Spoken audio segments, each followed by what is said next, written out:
All right. This is, of course, Social Zoom, this wonderful Thursday morning here. And Megan, I'd love for you to go ahead and introduce yourself, and I'll continue to let people in as they come on. And then if you'd like, you can just take the floor from there, and then a little bit later, as people have questions and such, I'll let them introduce Yep. themselves. But here you go, Megan. All Go right right. ahead. Well, thank you for having me this morning. I'm delighted to be here. My name is Megan Augustyniak, and I am the social media manager for Northwestern Medicine. I've been with the health system now almost 6 years and have really seen this social media team, blossom from just being a one-woman show to bringing on an agency to then bringing everything in-house.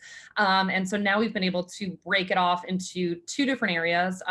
One of which I'm going to spend the majority of the time discussing, and that's our consumer content. So when we're speaking to, residents of Chicago and the Chicagoland area, patients, caregivers, et cetera, but then also our reputation efforts. And that's where we're speaking to doctors. It's very clinical, physician to physician, and we're really trying to help bolster and amplify our US News and World Report rankings.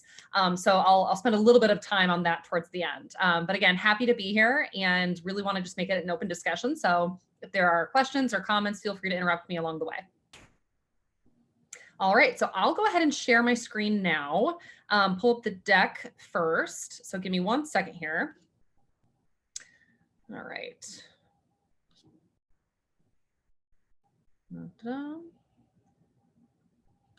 Can everyone see my PowerPoint?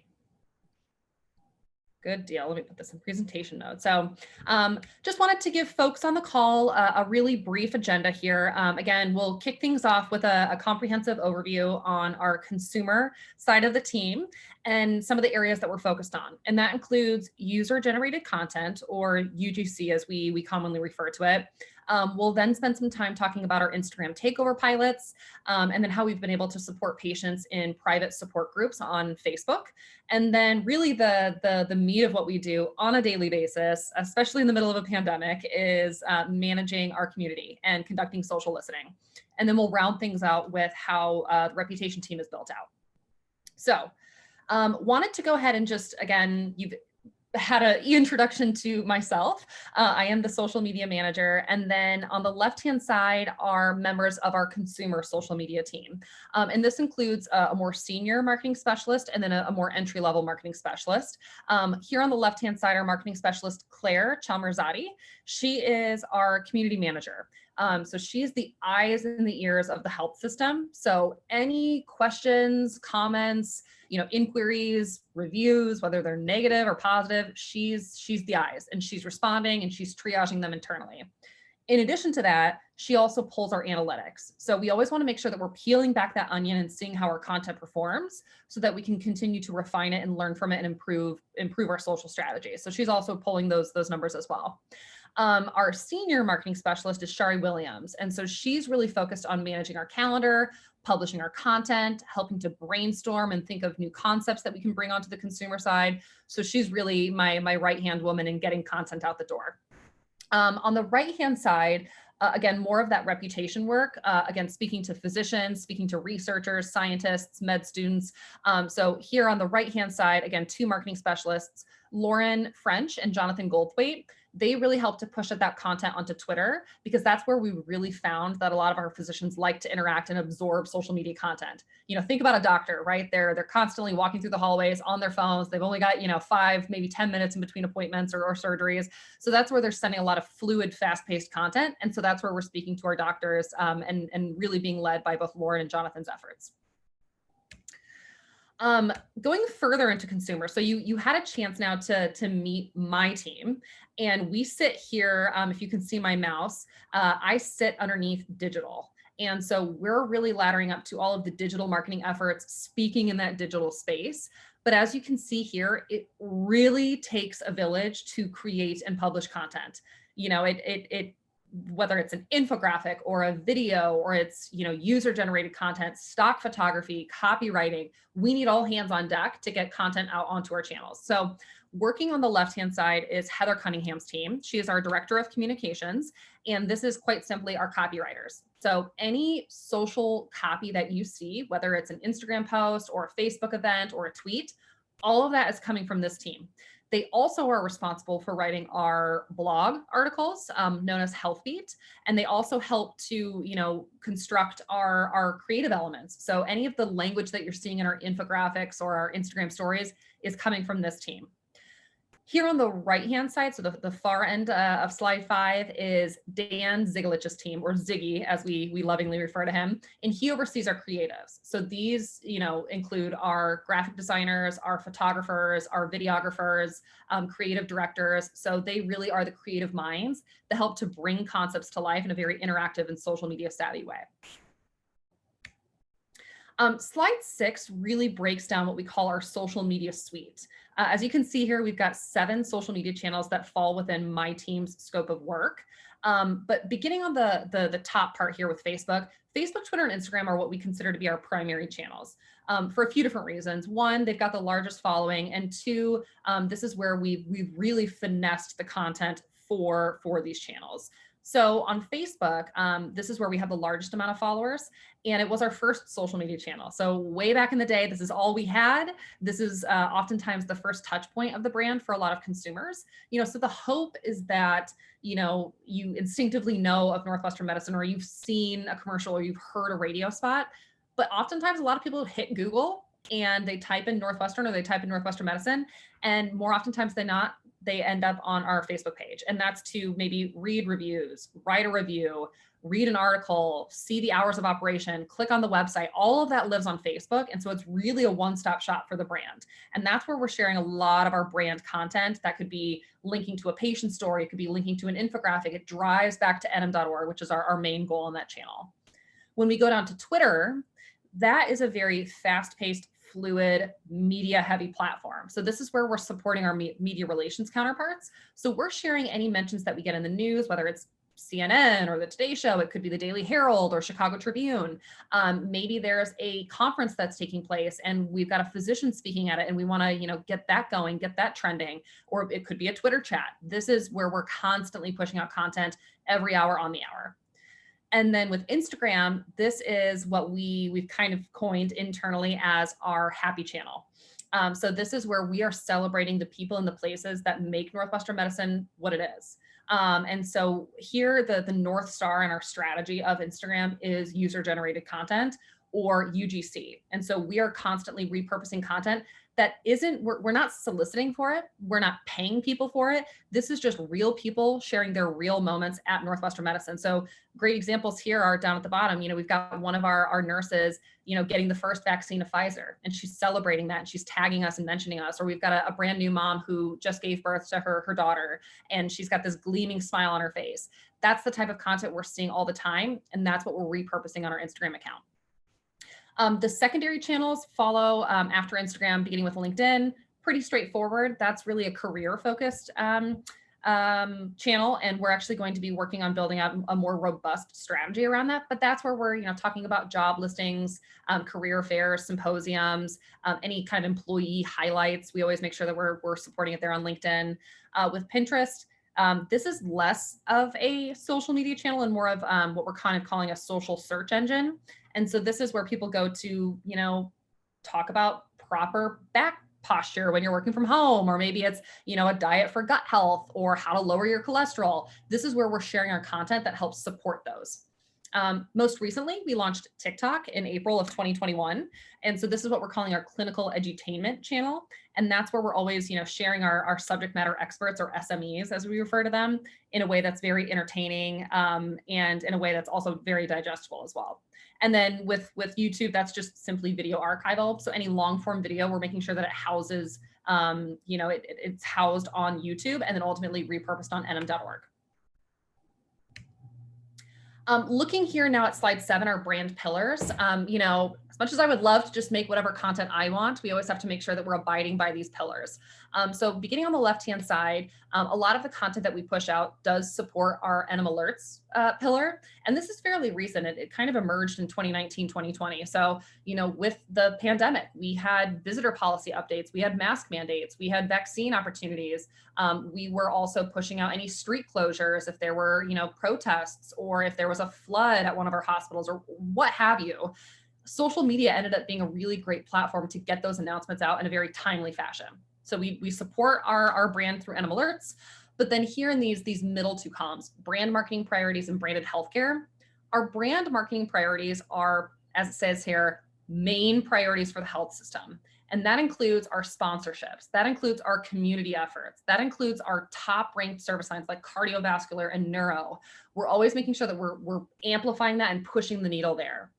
Versus branded healthcare is everything outside of that. So that would be your more general health and wellness tips. What we found is, of course, when someone is, diagnosed with, something like stage 4 cancer or a rare bone disease, we want them to come to Northwestern Medicine, but more oftentimes than not, they're just concerned about their general health and wellness, their everyday health. How often should I work out? How long should I wash my hands? Is this the cold or is this the flu?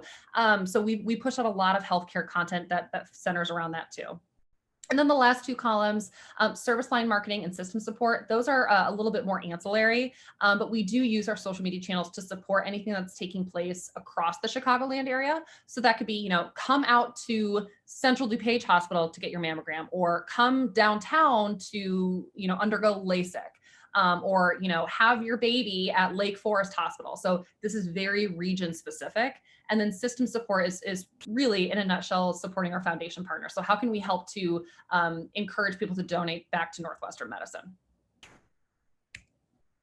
And then our content filters. So in addition to those pillars that we always live within, we also have guardrails around, the voice or the genre of our content. And what I like to always tell people here is, we don't necessarily have to, oftentimes it's not just one section that we're living in. What I've kind of found over the past few years is that a lot of our content can hit multiple of these columns. So a great example is we might share a HealthBeat article on Facebook and Twitter that is a patient story. And so that's where you're really checking that deep personal patient engagement box. You're hearing from a real person who came to Northwestern Medicine and is leading better than when they came in. But in that same article, we could also be supporting a breakthrough or an innovation. A great example of this is, we had a mother come in who was diagnosed with sarcoma, which is a rare bone cancer, while she was 7 months pregnant. And in the last trimester of her pregnancy was still able to undergo chemo, underwent this, this breakthrough surgery that was non-invasive. And then she also still delivered a very healthy baby girl. So that checks both boxes, and it really amplifies that this is the better place to go. And so we're always trying to make sure that we're supporting that credo, which is, we're on a relentless quest for better care. And what makes us better makes you better. And then we're also making sure that we keep that voice in check. We are an academic medical center. We're not ever going to go out into social media and be Pop-Tarts or Wendy's or American Airlines. We need to speak as if we are physicians, because we are physicians, but we also want to do it in a way that's very approachable. We don't want to speak over anyone's head. We don't want to be comical, but we can be, witty, and we can, chime in on a conversation where it makes sense. So we're always keeping ourselves in check with this brand voice. Here on slide 9 is just a 30,000 foot view at how we create content. And it really starts with, evaluating. So we're in a really great cadence nowadays where we're planning our calendars about 2 to 3 months in advance. So we just locked into November content, which is great. But before we go into that brainstorm, myself and the other managers that you saw on that earlier slide from consumer communications and also creative, we come together and we say, all right, there's a lot of content taking place in November, but what are we actually going to prioritize for 2021? So that can include Movember, right? We know men's health and mental health is going to be really important. We also know that there could be a surge in the Delta variant, and that there could be updates around booster shots, or encouraging people to get the vaccines if they haven't gotten the vaccine before they start congregating with their family. So we're really using this evaluation step to decide what we're bringing to the brainstorm. Then in that ideate bucket, that's where we're actually putting our heads together. We're bringing in people from all across the department for an hour and a half, 2 hours to think through those ideas that we agreed on and find unique ways to bring them to life. Sometimes it can just be a simple repurposing of an existing article, but sometimes it could also be a larger campaign. It can be a day in the life. It can be a TikTok. It could be an infographic. So that's where we're shooting ideas around. Then we break off for a couple months and those teams go off and create. So copywriters start writing, videographers start filming, photographers start capturing, and then we get that final content after it's gone through approval. We schedule it in our calendar, we publish, and then we pull numbers. This, I will not torture you all by going line by line, but I just wanted to provide you with a very strong visual of what our calendar looks like. We keep it very organized, but we also keep it very fluid. So this is a Google Sheet that I share with my team, the consumer communications team, and then also the creative team. So anyone can access this, anyone can edit it, but what you're seeing here is, we're mapping out our content by the day, by the channel, who owns it, is it going out organically or is it going out with paid support? And so we always break our calendars up in part 1 or part 2, just so we can really get our arms around it and making sure that we're meeting those deadlines. And then this is just, again, a 30,000 foot view. I'll use that term again, but this is a look at our scheduling platform. So that Google Sheet is an internal resource that we use, but Sprinkler, which you're seeing here, is what my team uses to go in and schedule content 2, 3, sometimes even 4 weeks in advance, so that we're not publishing day of. We can set it in here, we can mark it, we can tag it appropriately, which channel, which date, and then we schedule it, and that's it. We're taken care of. I'm going to pause for a drink. Any questions there before I go into UGC? Actually, with a lot of what you're doing there, this is some phenomenal planning and strategic development for your social communication. Because you're planning so far out and so far ahead, how do you have a reactionary portion? How do you handle people who are commenting, talking, engaging when something goes out and is published? Do you have somebody who is involved with the responses? That's a really great question, and you're absolutely right. So from that earlier slide, Claire Chamarzadi, she is our community manager. And so as questions come through, I just saw that Pfizer, approved a booster. Like, where can I come into Northwestern Medicine and get a booster? Or what are the new mask mandates in Northwestern Medicine? She's responsible for going in and responding to those individuals under the Northwestern Medicine brand with legally approved responses. So we've got those, squared away and buttoned up. So yes, we absolutely handle those. Wow. That's just, it seems like an awful lot. Just, and I know most people here that are watching are, one, maybe a 2-person kind of show. Yeah. And it's interesting that you've actually gone this far in depth just to manage your calendar for your social conversations. Yes.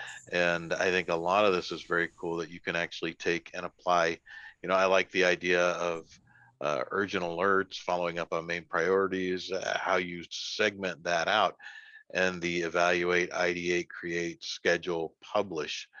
Because it seems even if you're by yourself, doing a lot of this pre-planning would probably save an enormous amount of time. Yeah, absolutely. And, you bring up a great point too, that, in addition to responding to comments in real time, we are also making room in our calendar for anything that's timely. So yes, I think a perfect world would be to have our content ready to go 2-3 months in advance. We're rocking and rolling, but social media moves fast.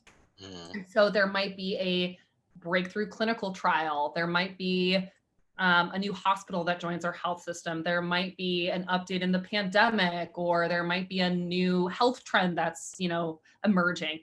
We always are very nimble around that. And we've got the team on staff to help create that quickly. We can turn out a new piece of content within 24 to 48 hours if need be. Wow. That's amazing.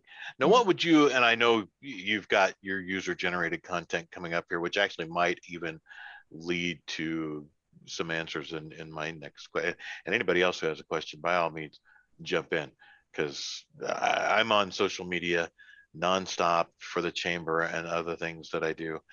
and this stuff fascinates me, and it's always, you get some incredible insights. But with regard to generating content, what would you suggest insofar as somebody who is, just a single person who's responsible for their company's social media efforts, whether it's Denise or Frank or Riley, Jane, whoever it might be? Uh, what are some things that you would suggest, or have you been in a position yourself where you're like, it's on me, I got to get this done? Yeah. I have been a team of one before. When I first joined Northwestern Medicine back in 2015, for the first couple of years, I was, a one-woman show, and that had its pros and its cons. And I think what I learned most there is don't take off more than you can chew. So we, as you saw in that earlier slide, have 7 social media channels. And granted, I know that sometimes social media channels are just bestowed upon you and you have no choice but to manage them. But if you're considering launching social media channels, I always say, perfect one before you launch 5. So if you know that, a lot of people are tagging and mentioning and sharing things about, I'm just going to use an example in Northwestern Medicine, but like the Kane County Cougars, we're a sponsor of that field. So if you're the social media manager for Kane County Cougars, a lot of people are sharing content on Instagram. So maybe that's where you should start, because that's where people are talking about you. So I would say, like, start small, get your hands around that, build a strategy around that, really feel comfortable and let that launch, and then start exploring other social media channels. Better to be good at 1 than being mediocre at 5. And then I also think, I was alluding to it earlier, but, really rely on what your people are saying. We've got a lot of data, not just at Northwestern Medicine, but even doing a quick Google search. People love to relate to people. They don't necessarily want to be sold by a brand. The example that I like to use, and I get to it in the coming slides, but, with user-generated content, imagine saying, Target is telling you how great this dress is and it's beautiful and it's like the it color for fall, versus an actual woman who wore that dress to a wedding and said that it didn't fit right and it wasn't true to size and it was too short. That's going to compel you much farther than a brand. So, again, the same can be said when you're, shopping for an Airbnb to stay in. You want to hear from someone who stayed there. You don't want to hear from Airbnb. So I think really rely on what your people are saying to help create that content. And that's, I think, a really good segue into the next section. Cool. Go ahead. Yeah. I'm sorry. I have like a dry tickle in my throat. So I may at one point like go off camera and like fill up my water. So I apologize for that. Okay. All right. So user-generated content, or again, UGC as I'm going to refer to it, is simply put a user's own content. We, again, are not going out and telling our doctors or our patients to share anything. We're not paying them. We're not putting it on a billboard, or we're not putting it in a commercial spot. This is just people coming through our walls and tagging us in their own content that lives on their own iPhone. And on the right-hand side here is, I think, just a beautiful example, and quite arguably the happiest patient that I think we have ever seen. I still remember his name is Michael. And this was probably back in 2016, 2017. And he had a minor arm infection that he had to come and get surgery on at our hospital. And in his, I think, week or 2 week stay, he had a therapy dog come visit him. His husband delivered flowers. He then went through physical therapy and left his physical therapist. Someone in our cafeteria delivered, desserts to him on a tray. I mean, he loved his stay at Northwestern Medicine and ultimately left feeling better. And this was just the catalyst behind our strategy for UGC. And so this is, I think, better than anything that I could ever say is a look at these photos. That is what we're trying to source and find on Instagram. So those numbers that I was telling you earlier, this is kind of in a nutshell. So 85% of consumers, granted this was an article, I think, back from 2019, but I would say, the theme still runs true. So 85% of consumers find UGC more influential than a brand's own curated photos or videos. They trust UGC. They're going there to hear from real people. And ultimately, because of that, you see a higher engagement. So it's a low cost effort with a much greater payoff. So that is something that we're always reminding ourselves of, is let the patients speak for themselves. And so ways that it helps to support the brand is, following reasons.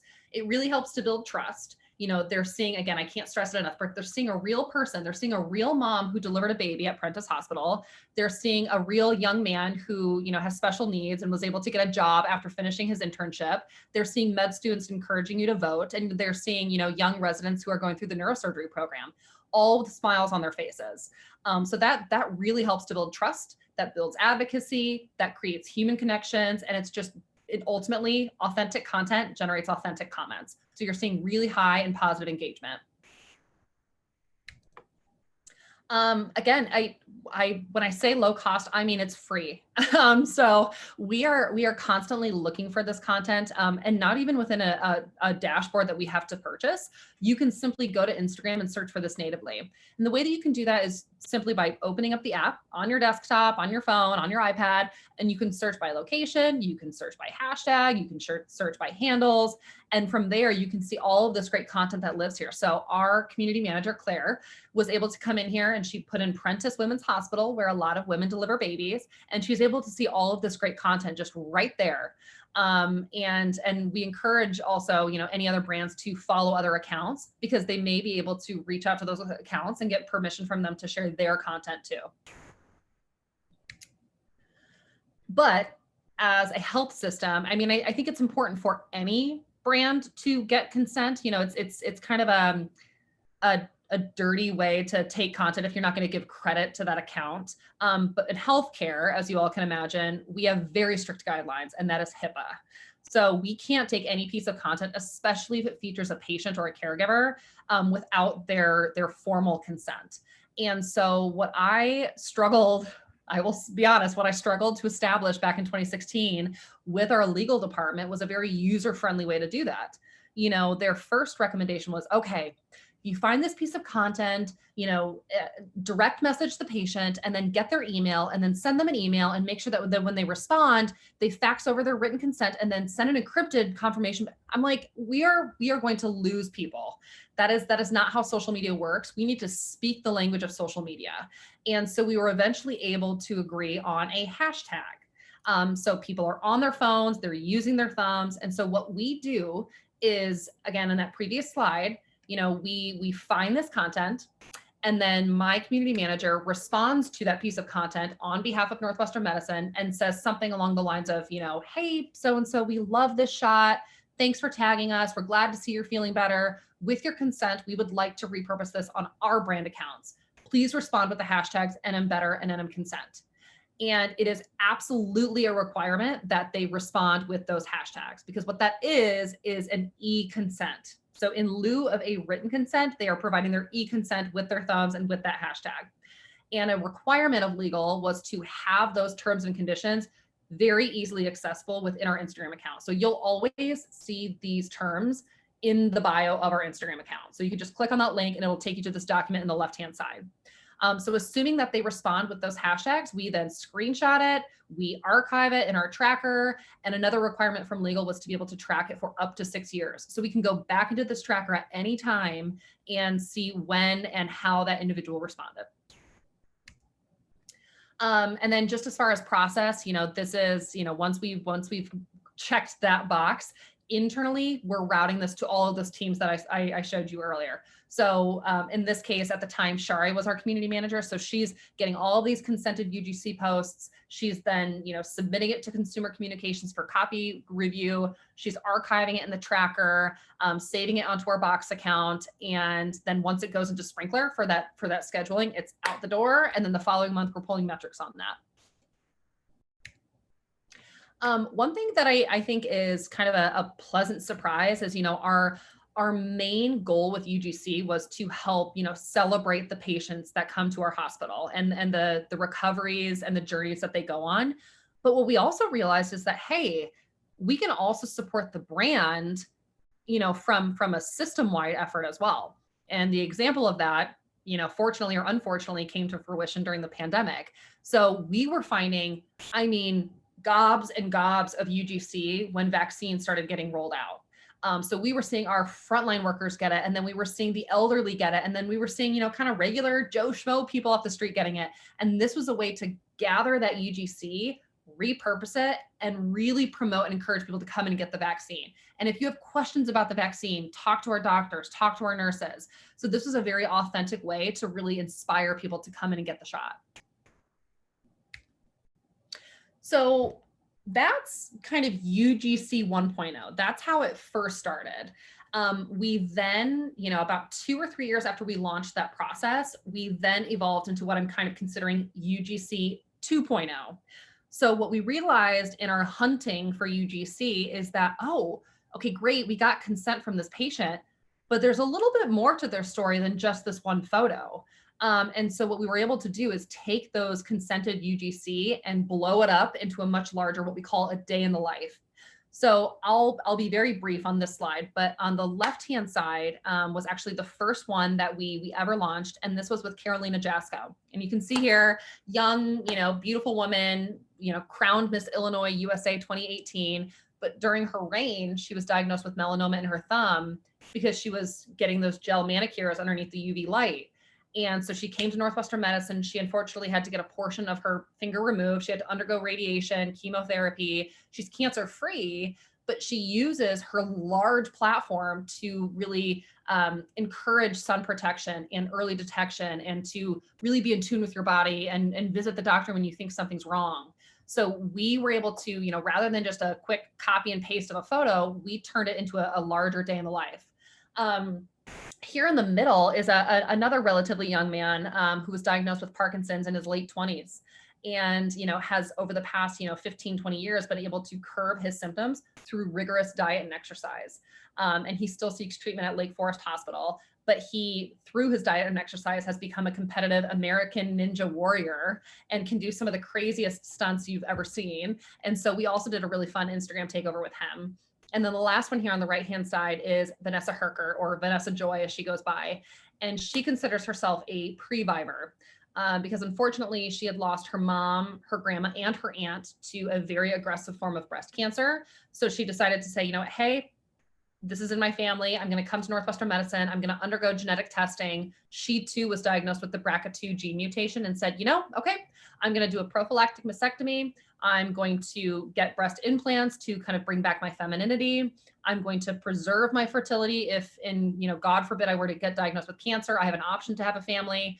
So she did all of these steps because she took charge of her health. And she also uses her platform to encourage women to perform self-breast exams, to come into the doctor for their appointments, to really just know their family history.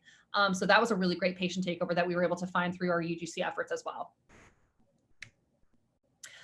So what I think is interesting though about the Vanessa Joy takeover is that with each takeover that we did, and this is where numbers really come into play, that's why it's so important to pull those metrics, pull those analytics, is to say, okay, with the first one, we learned that worked, this didn't work, and so on and so forth. So when we finally got to Vanessa, we're like, we used to do our takeovers over the course of an entire month, but what we realized is we were starting to lose retention because our Instagram follower count was growing, but these new followers didn't know who Carolina Jasko or Jimmy Choi were.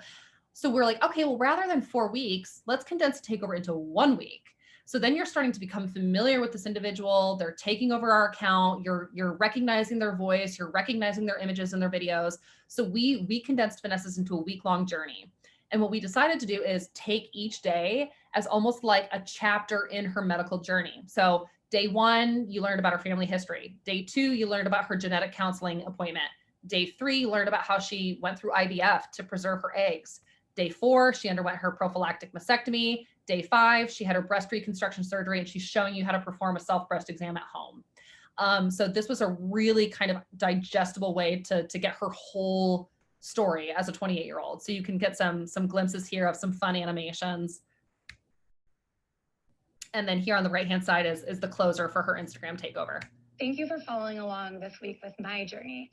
But now it's time for you to be proactive about your breast health.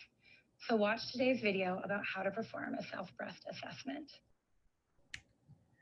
And what we found, again, in those numbers, which is why reports are so important, is that this is the secret sauce. This is how people want to connect with patients. This is the time frame that worked well. So what we saw was just, great impressions day over day. We also saw a major increase in follower count, because not only were we speaking to our primary audience, which is women of this age on Instagram, but she herself also has a large following. So she's cross-promoting, she's bringing her followers over to our account. So this is a really fruitful day in the life for us. And then again, kind of similar to UGC 1.0, we were able to adapt it to support system priorities. So it wasn't, we don't just have to feature our patients, we can also celebrate our healthcare heroes. And so last May, so May of 2020, right, we're in the thick of the pandemic, but it also in May is Nurses Awareness Week, and then Nurse Day. And so who better to feature in a pandemic than an ICU nurse? These are the frontline workers that are there caring for our patients. They're seeing it firsthand. They're coming into the hospital day in and day out. We really wanted to celebrate, honor, and recognize those healthcare heroes, but simultaneously remind our patients that we're hospital, we're open. Just because COVID-19 is surging doesn't mean that babies just aren't being born and that cancer isn't happening and you aren't coming to chemo, or that heart attacks and strokes are just on pause. When you have a medical emergency, you need to come to our hospital, and we promise you that it is safe and secure here and that you're going to get the best care. So this killed a few birds with one stone. So again, able to celebrate our nurses and remind people to come into the hospital, where you're going to get a mask, you're going to get your temp read, there's social distancing, we're seeing numbers decline, you're in a different ward of the hospital. So this was all captured in one day in the life. And you can see on the right-hand side, just some of the really wonderful, authentic comments that came through during that week.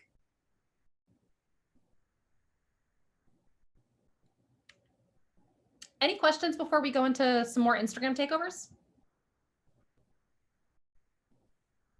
When you say, real quick, I just want to clarify, when you say an Instagram takeover, like, you're not taking over Instagram because there's 10 billion people on it, but that means you're featuring, or you're allowing one particular person or one particular story to take over your account, correct? That like you're putting all your focus on one.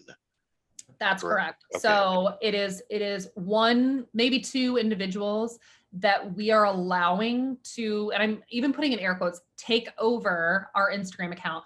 We don't just hand these people the keys to our Instagram account. Yeah, right. I didn't we think make you it did, seem like they do, though. Yeah. So we're partnering with these individuals to get a sense for their story, their voice. We're using their real images, but it's getting published by my team, and it's getting crafted and finessed by the creative team and the copywriting team. But it is this person's real experience and real journey that we're then pushing out for them. But yes, it's not Instagram as an app. It's our Instagram account. Right. Yep. Okay. All right. Yep. I just wanted to make sure that my brain was going in the right direction. So yeah, no, that's a great clarifying question. Yep. So a perfect segue. So what you were seeing there are, again, UGC in-grid posts, just a simple copy and paste to our Instagram account, a day in the life, which lives in our story. So you're getting to see, again, this real person's journey within 24, to 48 hours, maybe even a week. But then we're like, okay, well, what about just, it's not a day in the life, right? We're not seeing necessarily, the behind the scenes intimate experience, but how can we, again, really brand it and share, again, priorities for the health system? And so that's where we included, again, not to sound like a broken record here, but really branded Instagram stories. And so what you're seeing here, again, was a week-long takeover where we were able to just recently in June of 2021 celebrate Pride in a way that recognized our family. So we every June, do a lot of efforts to help support the LGBTQ plus community. And our motto is Pride runs in the Northwestern medicine family. And what better way to support that than by sharing members of our family? And that was in the form of kind of like an e-family scrapbook or like an e-family photo album. So every day we would flip the page and we would introduce you to someone on the Northwestern medicine team. So that could be a med student. That could be a data analyst. That could be a janitor or someone who works in our kitchen. So these were individuals who identify as LGBTQ+, but how their experience at Northwestern Medicine and their life experience translates into that better patient care. And so we did it in a way that, again, helped to support that motto. It used our primary and secondary colors. It was interactive with some of the quizzes and the hashtags and the polls, but it also used their real photos and used their real experiences to connect to our audience. So this was a really great win for us in June. We also, use it as an opportunity to really get down to the nitty-gritty of some health disparities. We saw, especially in 2020, a lot of racial injustices, and that played out in healthcare. And so who better to speak to that than one of the only Black transplant surgeons in Illinois. And so we were able to bring on Danae Simpson, who not only is the only Black female transplant surgeons in Illinois, but she also created the first ever African-American transplant program.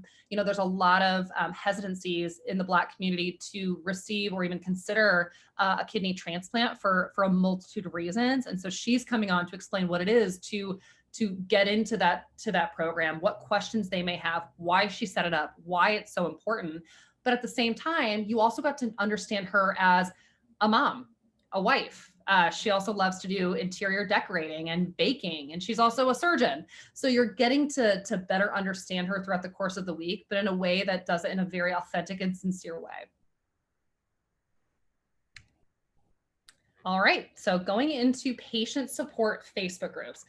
All of what I'm talking about now still lives within the consumer bucket of my team. So what we found is we as a health system offer a lot of patient and caregiver support groups in person. But what we wanted to do is when those aren't taking place in person, whether it's because of a pandemic or because maybe they just decided to skip a meeting, we wanted to flip those conversations online. These individuals don't just, not have cancer Monday, Wednesday, and Friday. They are dealing with it their entire life. And so can we give them a safe space where they can talk to other patients going through that same diagnosis? And so that's where we were able to really leverage Facebook groups. And you can set it in such a way that you can set it to private. It can be invite only. You can put a disclaimer and a questionnaire. You can make it a very safe space for them. And so here on the right-hand side is a list of our 7 current private patient support groups. We plan to launch a few more in 2022, especially out of COVID-19. There's a lot of long haulers, as they're called, who are still recovering from the after effects of COVID-19. And we've got a center completely around that. So we're actually in the works of launching one of those for those particular patients. But you can see here it ranges anywhere from just breastfeeding support to oncology support to bariatric support. People who have undergone, weight management surgery, and they want to just talk with others who have gone through that same procedure. It wouldn't be healthcare if we didn't have to pull in legal at some point. So what we have here is a launch kit to really set these up for success. So again, because we're dealing with patients, we make them fill out a questionnaire. They attest to the fact that this is a social media channel, that it is in fact not always private. We set it to private, but all it takes is just one person to take a screenshot and that content's out the door. So we need them to provide their consent, fill out the questionnaire. We also provide documents for the admins who oversee these accounts. As much as I love my team and think that I have a robust team, we don't have the bandwidth to manage all of these Facebook groups. It's really on the requester to properly manage this group and make sure that it stays safe. So if it's a social worker coming to us, or if it's a nurse coming to us, or a doctor coming to us who's going to manage it, we want to make sure that he or she knows the rules of the road and how to do it safely. And then just to round out the community, the consumer side of the house is our community management and social listening. So this goes back to the earlier question of, how are we reactive? How do we handle comments and questions that come through in real time? And, for those who may not be familiar, community management at Northwestern Medicine, and really, I think for any brand, is just being the eyes and the ears. So, scrolling and seeing what's being said on Twitter versus Facebook versus Yelp versus ZocDoc for us. We're always making sure that we're getting a general sense of sentiment for the health system. This is just a very clear breakdown of what falls within our scope of work. So when Claire is in Sprinkler and she's conducting social listening and that community management, she's going into Facebook and seeing what is being said on our ads, what's being said organically on our wall. She's seeing what reviews are being posted. Maybe someone left an image somewhere that we need to handle. So Facebook is a really big feeder for her. Same with Instagram and Twitter. But there's also ratings and reviews outside of social media. And that can include Google reviews. Yelp used to fall within here. We actually just rolled off of that. We've also got ZocDoc and Vitals that we're overseeing as well. And a lot of what Claire is doing is not only responding to those comments with a legally approved response, but then she's triaging it internally as well. So if someone has a question about billing or insurance, or they're unhappy with the wait time in the ER, or they didn't like a doctor's certain bedside manner, she needs to route that internally to the appropriate departments so that we can resolve it for that patient. And here's just kind of a general breakdown of the themes of comments that come through. More oftentimes than not, Claire is connecting with our patient relations department. So this is, quite frankly, customer service for Northwestern Medicine. So a lot of what she's dealing with is, falls under this first, 80% bucket, and a lot of what I was saying on the previous slide. But she also is connecting with our finance department to triage anything that might be related to billing or insurance. And then that other category is kind of, again, miscellaneous. It may go to HR, it may go to our foundation partners, it may go back up to patient relations, but usually it's about some kind of an experience that was had on the Northwestern Medicine campus. More oftentimes than not, it's about parking, because going into the city is not easy, even on a good day. So, and that is consumer. In a nutshell. It was a lot of information in a fairly short amount of time. So before I round out this presentation with reputation, any questions before we go into more of the clinical content? All right. Just a few more slides here. So on the right-hand side of that chart that I showed you earlier, so Jonathan and Lauren, who manage these accounts, we have currently 17 Twitter accounts that are department specific.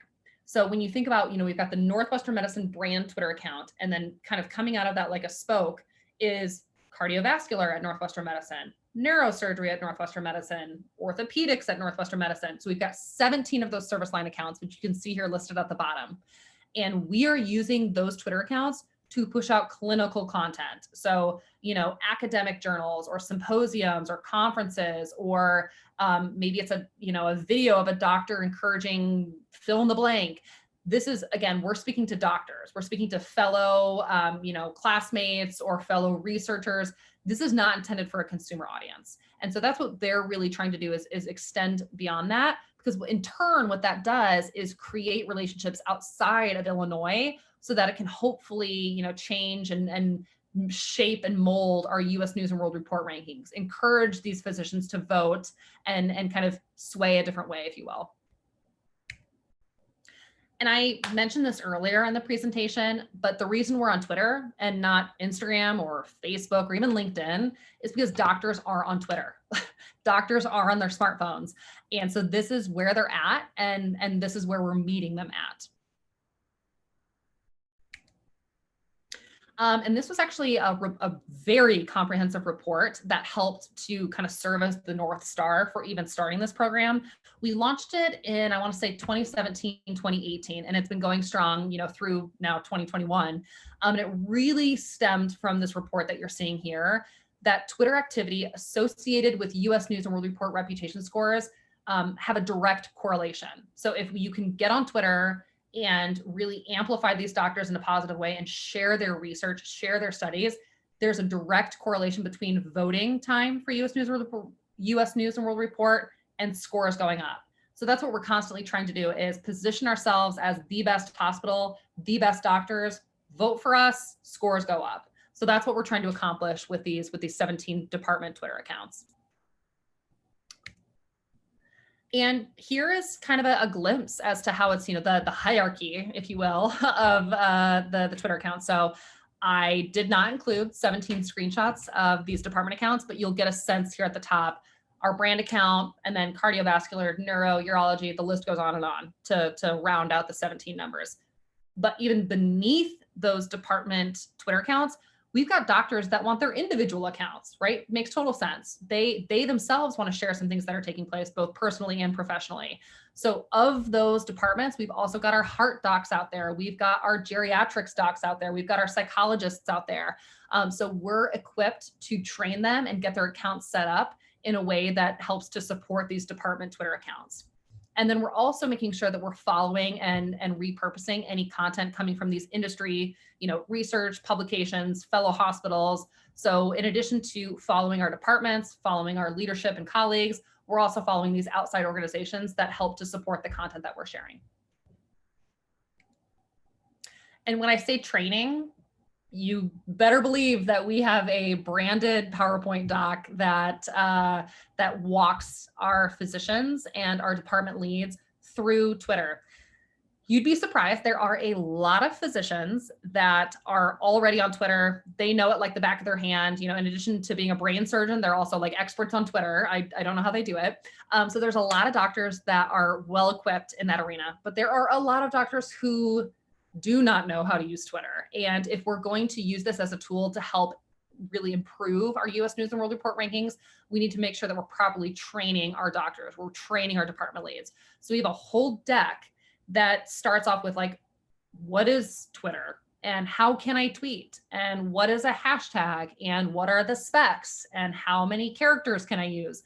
And then we also kind of round out that training with what to post, what not to post, where to go if you have questions. So a lot of what Jonathan and Lauren do is, in addition to scheduling and publishing content and pulling those numbers, they're training doctors across the health system to make sure that they're doing it appropriately and that they're doing it safely in a way that helps to support the Northwestern Medicine brand. So I believe that is it. I was, corresponding earlier,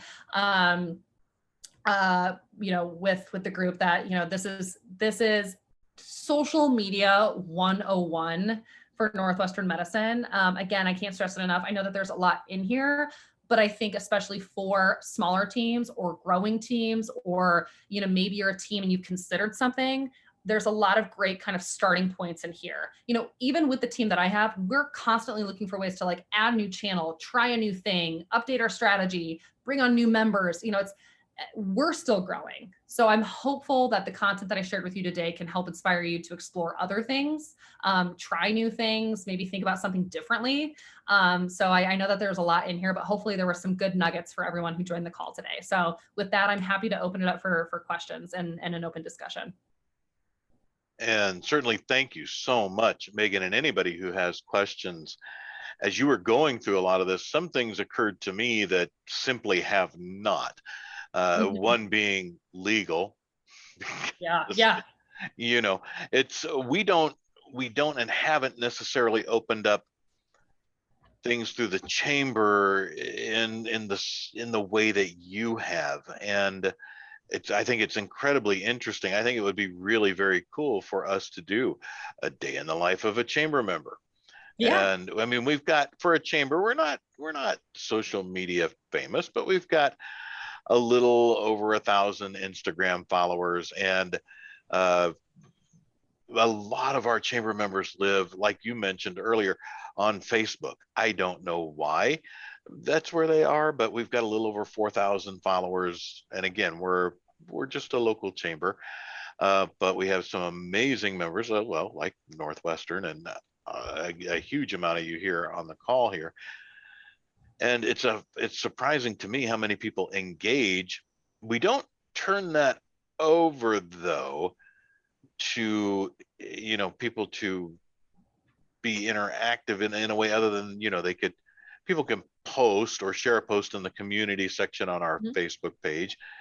We do have separate groups for our different MC groups. We have separate Facebook groups for them that the chamber runs and manages, and we do actually have to keep an eye on the content that goes there, although we leave it fairly open to the people who post. Kind of one of my questions is, because of the training you give and you have doctors that are there, are doctors actually employees of Northwestern Medicine, or insofar as you can exercise that control over what they post and how they post, insofar as being on Instagram and saying, I am Dr. So and so. My brother is actually a doctor in Missouri. He's a surgeon, but he doesn't do no social at all. But is that something that you're able then to control versus doctors who may have hospital privileges but aren't actually part of Northwestern medicine itself? Yep. So we do, of the physicians that we train, they are employed through Northwestern Medicine. Their paycheck comes from Northwestern Medicine. Okay. There is a small sector of physicians that we consider to be like unemployed, right? They're outside physicians, but they use some of the amenities of Northwestern Medicine, like an office space or a research lab or what have you. That does not fall within my team's scope of work. So we're not going out there and encouraging them to get on Twitter, training them on Twitter, anything like that. So any doctor or any department lead that we are training on Twitter is because they're an employee of Northwestern Medicine. Gotcha. And all we can do is, it's important for them to get out there and to use it correctly, but all we can do is train them, teach a man to fish, right? That saying. So it's like, we are giving them all the tools and resources that they could possibly need. And if they have questions, here's where they can go. Here's what they shouldn't be posting. Here's where you can source your own content. So we thoroughly walk them through that 30-page training deck. And again, they know exactly who they can come to if they have any questions or concerns. And then we send them on their way. And more oftentimes than not, they go out and they do it well. Some create an account and then they just let it sit there and collect dust. That's fine. I'm knocking on wood as I say this. To date, we have not had any doctors abuse Twitter in a negative way, by posting any PHI or going off the handle and starting sharing things that are like overly political or overly religious in nature. We haven't had any of that pop up. But we have the dashboard in place to monitor it in the event it does. Okay, very cool. Now, does anybody else have any questions, comments? I know that N Hill, and I'm sorry, I'm going to have to look up to who you are, N Hill, but says, excellent content, Megan. You've given me much to think about. Thank you for taking the time to speak with our chamber today. And yes, absolutely. And Denise Netzel, whose camera is staring at her.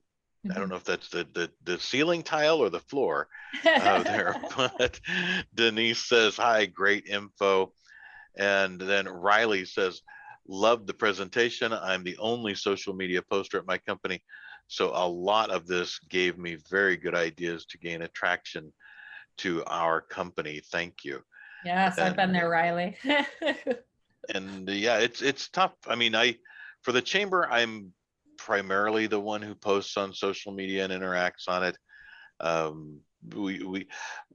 been doing a thing called Facebook Lives with everybody know what a Facebook Live is, but just going out to chamber members and we sit down and it's kind of like a little interview kind of thing, and which does very, very well. And we do a lot of posts of our mixers and our ribbon cuttings.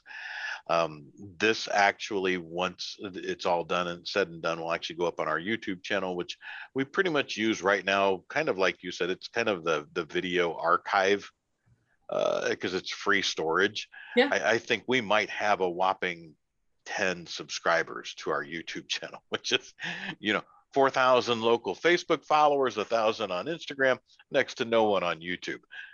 So for the chamber, but this will go there and then we can share it out. Now LinkedIn, a little bit different.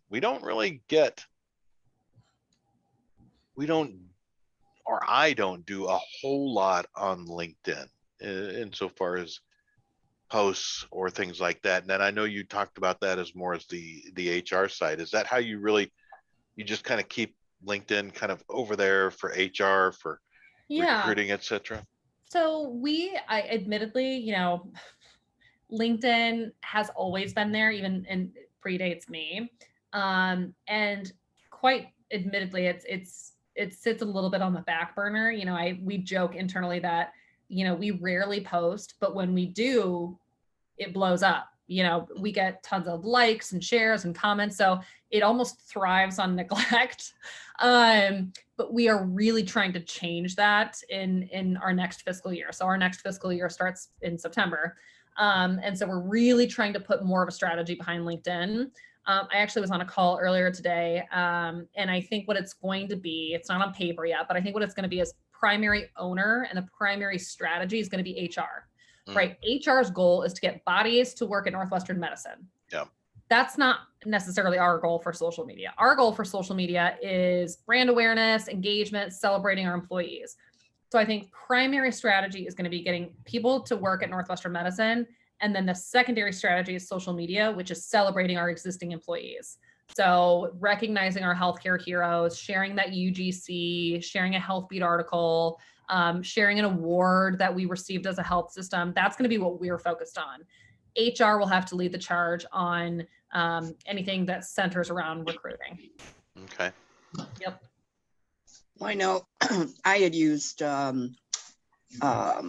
LinkedIn, but that was more to let people know what my business was about and then asking questions. And those questions were answered, and those then got me more business. So I think it's more business to business than it would be Twitter, all the other ones. Absolutely. Yeah. And what's been interesting about LinkedIn is, it used to be just a very static, post on your wall, that's it. Now you've got a lot more opportunities with ads. You can do an in-feed ad. You could do a LinkedIn story ad. You can do direct message ads. So there's a lot of ways to connect with the right audience. So we're going to be exploring that as well. And, can we speak to our doctors? Can we speak to potential hires? Can we speak to our employees? Can we speak to other businesses? So there's a lot to consider as we work on this strategy. Very cool. Now, you talked a little bit about TikTok, and I'm just learning that myself. There might be some, I think, a fun sort of way, some engagement potential for the chamber itself. I've looked at it for other areas. My partner and I, outside the chamber, I own an internet radio station with our partner, and we played with TikTok a little bit. Didn't really go anywhere. Our presence over the radio garden. I mean, we're radio first. It's an internet radio. Yeah. And so we're radio first. Everything else is very ancillary. So we're just lightly tapping into Facebook and YouTube with that, and not really anything else there, because people tune in to listen. They don't tune in so much to watch. Or even to engage. We have some shows that are a little bit engaging, but it seems though that TikTok is, from what I've been involved with it seems to be more of almost a silliness kind of platform. I don't know. Maybe it's just me because of the way I use it. What's been your experience with TikTok? I know you talked about that a little bit.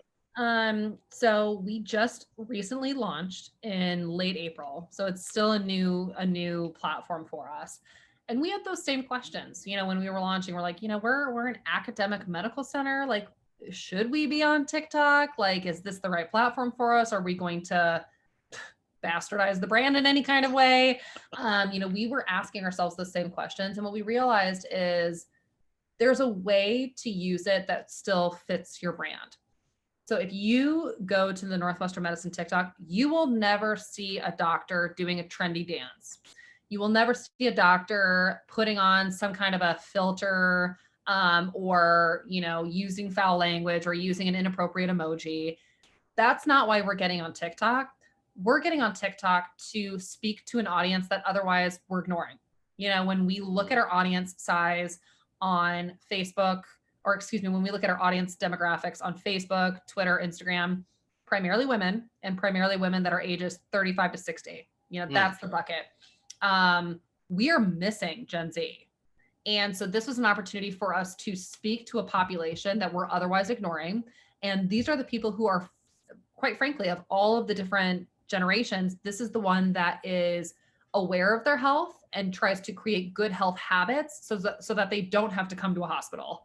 If they do, they want to know where they can go. And so we're trying to capture that potential patient audience as health-minded individuals. But if they were to have a baby, or if they were to break a bone, or if they were to get diagnosed with cancer, this is where they can go. And so now we're finding ways to meet them on that channel in a way that still abides by the brand voice and those brand pillars, but safely on TikTok. So I'm happy to pull it up, but I think it's a much more better user experience on your phone. But what you'll see there is a 1 minute long TikTok of our doctors with music in the background, with like their vaccine, sticker saying like, I got the vaccine because blah, blah, blah, blah, blah. And so they kind of are going down the row explaining why they chose to get the vaccine. We've got another great TikTok from a chiropractor who's explaining, when you're working from home, as long as you have been, and you've got lower back pain, here are some tricks that you can use when you're sitting at your desk. Put a box under your feet, raise your monitor, put a pillow behind your back. We've also got another great TikTok around skin. So these younger audiences, are out in the sun, but like, what kind of sunscreen should you be putting on? How often should you apply? This is coming from a dermatologist. So it's very kind of basic health and wellness content, but in a way that's using our subject matter expert in a fun way. And again, still safe and protects the brand. Is that you right there? That's us. Okay. Then I'm following you now. Oh, well, thank you. So there you go. Yeah. But that's cool. Yeah. And some other things that I didn't cover in my presentation, this could have been an all-day conversation, but TikTok is something that we're continuing to build and to prioritize. It's really picking up some steam and momentum. But some other things that we do as well, you mentioned, Peter, the Facebook Lives. We do conduct Facebook Lives. Admittedly, we've kind of tapered back on those a bit because what's actually surpassed them in engagement are what are called AMAs. What's an AMA? That's called an Ask Me Anything. So Facebook Live obviously is a live segment that lives on Facebook, and it can be anywhere from a minute long to an hour long. We always tried to keep them between like 20 to 30 minutes. And that could be a Facebook Live on, prepping for your colonoscopy, or a Facebook Live on, a tour through the mobile stroke unit. Again, there was a time and a space where that worked really well for us. But the social media space evolves very quickly. And we realized that, actually, that's kind of burning out a little bit. People are now on Instagram. And so what an AMA is, again, an Ask Me Anything, is an Instagram specific activation. But rather than it being truly live, it's in real time. So it lives in your Instagram story.